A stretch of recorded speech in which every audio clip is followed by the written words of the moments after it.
Alright, hello everyone. It's been a while. I've been busy lately. This is just gonna be a short video. So today we're gonna talk about one of Hoyoverse gacha game, Honkai Star Rail. Around 2 years ago, MiHoYo hinted a new Honkai game, but not an action or open world game. Instead, a turn-based game. This was very surprising to me. I was really excited to play this game because I've always been a big fan of this genre. But at the same time, I also had a bad feeling about this game because I played some turn-based gacha games before, and some of these games were problematic. Power creep, ridiculous unit design, no buffs or missing buffs for older units, etc. Let's talk about power creep, unit design, and the future of Honkai Star Rail. Honkai Star Rail has a class system, which kinda reminds me of Fate Grand Order class. As of now, currently we have 7 playable paths. The path of destruction, the hunt, abundance, nihility, preservation, abundance, and harmony. The last 3 are supports, while the first 4 are damage dealer. We're gonna talk about the damage dealer first. Generally speaking, damage dealer will always get power crept no matter what, but it's still important to talk about. So, the hunt focuses on dealing single target damage, hence the name, while erudition is the opposite. They deal AoE or blast damage. AoE targets all enemies, while blast damage only target 3 enemies. And also, Nihility uses the buff. And the last one is Destruction. Destruction is like the combination of the hunt, erudition, and sometimes even Nihility as well. Destruction units are problematics in my opinion. For me, personally, they are way too powerful. They can deal very high damage against single target and also a lot of damage against surrounding enemies. There's no reason to use Seele over someone like Jingli or Blade, even if I have to use Quantum. I still like Seele as a character, but now I prefer to use Jingli. Destruction units just have a lot more stuff than any other paths. They deal high damage, they target more than one enemy, and oddly enough, they are also very tanky as well. And I still can't believe that Blade can simply deal high damage immediately.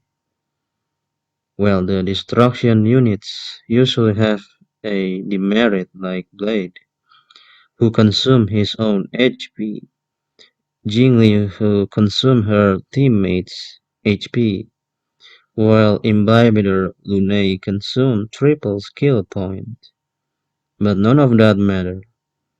You can simply bring a good healer and someone who can replenish skill point in the future. And on top of that, destruction units have cool attacks and animation. So, what's the problem? The problem is that this is only the first year of Honkai Star Rail, but so far, the units that I see here have questionable unit design. In any other turn-based gacha games that I know, all units in the first year were very simple and nothing crazy. For example, in the early year of Final Fantasy Brave Exvius, the craziest thing back then was Blade Blitz. and it was just a simple weak one hit AoE skill. In Fate Grand Order, servants were also very simple. Most of FGO characters back then have a simple buff like charisma. The skills and noble phantasms were generally simple and nothing too powerful, and no wall of text. There is no destruction in other games. AoE character in other games are more like erudition in Star Rail. Also, the other path looks crazy as well. Now let's take a look at Abundance. Abundance is the healer of this game. All healer except Bailu can remove any debuff one time. And on top of that, most of healer in this game can heal with high number.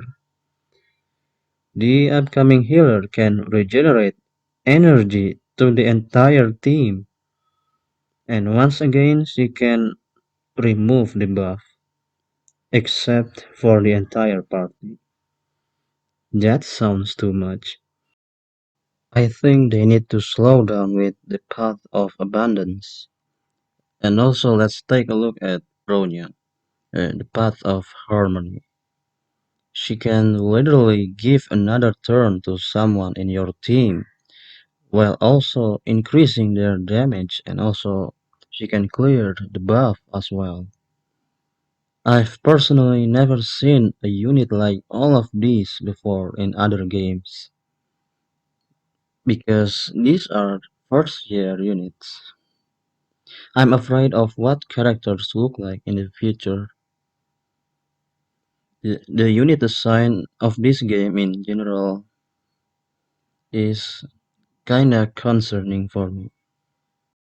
I'm personally curious with how Hoyoverse will handle the power creep in this game, and how they are going to balance the game in general, and how they will adjust the difficulty of this game. The one thing that I'm afraid of is how they are going to adjust the difficulty of the main story. I'm curious whether if they are going to make the main story easy or not. For now, it looks like the main story is easy. We have powerful units and generally the fights are still easy, but is it gonna stay that way or are they gonna increase the difficulty later? I'm saying this because the main story of other turn-based gacha games became harder and harder. The Fantilia boss fight is a big red flag for me. It's harder than Cocolia. She has three faces. She has annoying debuff and skills. And you are forced to have genuine in your party. For people who play Fate Grand Order, you should be familiar with this. This is very similar to what Fate Grand Order did in Shimosa Singularity Forward. It's the kind of fights where you are forced to have terrible and weak NPC in your team, which can ruin your team synergy because one of your team slot is used. And usually the NPC does not help much in the fight itself. Hopefully they won't have this kind of fight again. Fate Grand Order main story is really hard. Forced characters, boss gimmicks, and mechanics, etc. Hopefully they won't be too crazy with boss mechanics and gimmicks. And then for the challenge mode like Simulated Universe and MOC are obviously hard. They will always introduce a new type of challenge and release new units to make this easier. but I hope they would never make PvP in this game. I don't like PvP, especially if the rewards are so good that you have to participate. They have to balance the game in some way while also introducing something new. I'm curious with how they are going to make older units, older characters relevant again. In other games, they gave some buffs to older units like skill upgrades and such. Meanwhile, in here, it seems like they tend to introduce new units to buff older units. I'm not sure if that's a good idea or not. Also, I wish the hunt characters have something else. It's kind of odd how destruction characters are so tanky. Maybe they can add evasion in Star Rail. This is to compensate the lower bulk of hunt characters.